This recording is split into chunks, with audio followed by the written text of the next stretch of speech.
Bienvenue dans cette troisième et dernière vidéo de cette série. Je te rappelle que dans la première vidéo, nous avons travaillé à déterminer les nombres dérivés d'une fonction et c'était une méthode qui passait à 100% par une lecture graphique. Et dans la deuxième vidéo, nous avons travaillé cette fois-ci à déterminer les équations des tangentes à une courbe et là aussi, c'était une méthode 100% lecture graphique. Alors, je t'invite à regarder dans mon compte ces deux précédentes vidéos et maintenant, je te propose de regarder dans cette troisième vidéo, cette fois-ci, comment on va déterminer les équations des tangentes à une courbe, cette fois-ci par une méthode qui va passer par le calcul. Alors, je te rappelle qu'on a ce repère orthogonal ici et que tu as ta courbe CF qui représente une fonction f de x, tu as les points d'abscisse, tu as les points A1, B1 et C1 par lesquels tu vas avoir des tangentes T1 qui passent par le point A1, la tangente T2 qui passe par le point B1 et la tangente T3 qui passe par le point C1. Donc ici, le but, ça va être de déterminer les équations de ces tangentes. Alors, je te précise que dans cette vidéo, je vais travailler avec toi sur la détermination de l'équation de la tangente T1 et aussi de l'équation de la tangente T3 par le calcul. Donc la tangente T2, c'est un exercice que tu pourrais faire tout seul pour pouvoir t'entraîner à reproduire ce que tu vas apprendre dans cette vidéo. Alors, ce que tu sais déjà, c'est que ces tangentes-là, ce sont des droites. Les tangentes T, ce sont des droites qui vont avoir pour équation y égale ax plus b. Donc, je te rappelle que A et B ici appartiennent à l'ensemble des nombres réels, n'est-ce pas? Et donc, ici, tout l'enjeu va être de déterminer le coefficient directeur A et également l'ordonnée à l'origine, et cela par le calcul. Alors, qu'est-ce qu'on va faire concrètement ici? Je prends par exemple la tangente qui passe par le point A1. La tangente passant par A1, d'accord? Donc, cette tangente qui passe par A1, c'est la tangente qui s'appelle T1, d'accord? Donc, ici, j'ai mon point A1 et j'ai ma tangente T1. Donc, la première mission ici, ça va être de lire deux points qui appartiennent à cette tangente T1. Et ça doit être des coordonnées qui sont des nombres entiers, d'accord? Pas des nombres décimaux, mais des nombres entiers relatifs. Donc, ici, par exemple, j'ai le point A1. Le point A1 ici qui a pour abscisse moins 5 et pour ordonnée 0. Donc, ici, A1, abscisse moins 5. Ordonnée 0 et ce point A1 appartient à la tangente T1. Donc, je vais aussi regarder un deuxième point qu'importe sur cette tangente-là, T1. Donc, j'ai le point A2 qui appartient aussi à T1 et le point A2 va avoir pour abscisse moins 2 et pour ordonnée 6. D'accord? Donc, je mets A2 abscisse ici, c'est moins 2. Ordonnée 6 et ce A2 aussi appartient à la tangente T1. Et donc, on a bien ici une règle qui est respectée, à savoir que par deux points, on peut faire passer une et une seule droite. Maintenant, on va travailler à déterminer le coefficient directeur de cette tangente T1. Et le coefficient directeur ici, c'est aussi comme si on calculait le nombre dérivé. Donc, je mets ici que je cherche un nombre dérivé ici de notre droite T1 et ce nombre dérivé en fait c'est le coefficient directeur A1.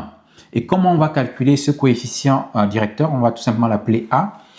Comment on va calculer ce coefficient directeur? Il y a une formule qui dit que le coefficient directeur ce sera alors y du point A2 moins le y du point A1 qu'on va diviser par le x du point A2 moins le x du point A1. Alors, c'est la formule que tu as apprise avec les points qui s'appelaient A et B. Donc, on disait y de B moins y de A sur xb moins xa. D'accord? Mais ici, mes points s'appellent A1 et A2. Voilà pourquoi j'utilise ce code-là. Alors, que vaut YA2? YA2 ici, c'est 6. Moins de la formule, que vaut YA1? YA1 ici, c'est 0. Et je divise l'ensemble par x de A2. Que vaut x de A2 ici? X de A2 vaut moins 2.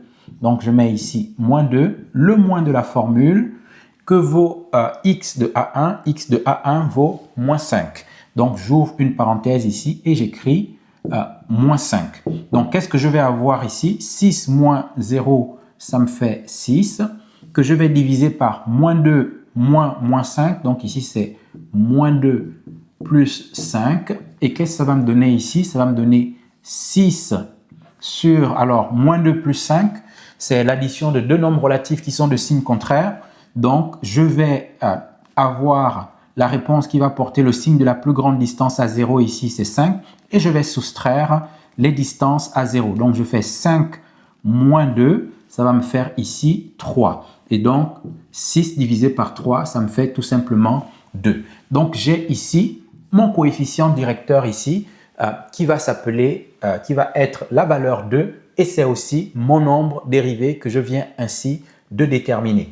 Donc, il me reste maintenant à déterminer, donc je vais encadrer ce résultat ici, que A égale 2. Alors, il me reste maintenant à déterminer l'ordonnée à l'origine. Donc, maintenant, ma tangente T1 va avoir une équation de type Y égale le coefficient directeur ici qui est 2, donc 2x plus l'ordonnée à l'origine que je ne connais pas qui s'appelle B. D'accord? Donc ça, c'est mon inconnu. Alors, au passage, tu remarques qu'on a le coefficient directeur qui vaut 2 et ça colle bien avec notre droite T1 qui est en fait croissante. Donc, le coefficient directeur ici est supérieur à 0. Alors, comment on va faire pour déterminer la valeur de l'ordonnée à l'origine B? Donc, je vais considérer mon point A1 ici. Donc, je vais rappeler que A1 appartient à la tangente T1. Et si A1 appartient à la tangente T1, ça veut dire que les coordonnées de A1 doivent vérifier l'équation de la droite. Donc, ça veut dire qu'on peut écrire ici que Y de A1 va être égal à 2 fois le X de A1 plus B. Alors, donc Y de A1, c'est quoi? J'ai le Y de A1 qui vaut 0. D'accord? Donc, je vais écrire ici que 0 est égal à 2 fois le X de A1. Le X de A1 ici, ça vaut moins 5. 2 fois moins 5 plus B. Et qu'est-ce que ça va me donner ici? Ça va donner que 0 va être égal à quoi? 0 va être égal à moins 10. Moins 10 plus B. D'accord? Donc, si Y est égal à moins 10 plus B, ça veut dire que le B ici va être égal à le moins 10. Je l'amène de l'autre côté, ça va me faire 0 plus 10 ici, n'est-ce pas? Et donc, le B va être égal à 10. Donc, voilà mon deuxième résultat. J'ai A qui vaut 2, j'ai B qui vaut 10. Donc, finalement, ma tangente T1 va avoir une équation qui est Y égale, le A c'est 2, donc c'est 2x plus 10. Et je mets bien ici entre parenthèses parce que c'est une droite. Donc tu vois qu'on s'est servi de la valeur du A ici et on s'est servi aussi de la valeur de l'ordonnée à l'origine qui vaut ici 2. Bien, enfin, on va pouvoir travailler sur notre tangente T3. Alors, la tangente T3, c'est celle qui passe par le point C1. D'accord? Et donc, c'est cette fameuse tangente T3. C'est elle qui passe par le point C1. Alors, celle-là, son équation, elle est facile à déterminer. Pourquoi? Parce que ici, tu as une tangente qui est horizontale. Donc, je précise ici que c'est une tangente horizontale.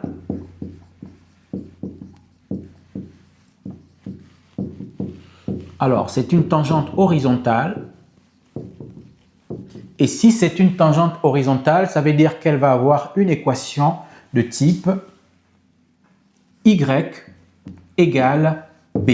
D'accord? Donc, on va tout simplement avoir l'ordonnée à l'origine parce que c'est une droite qui est en fait une droite constante. Elle n'est ni croissante ni décroissante. Elle est à l'horizontale, donc c'est une droite constante.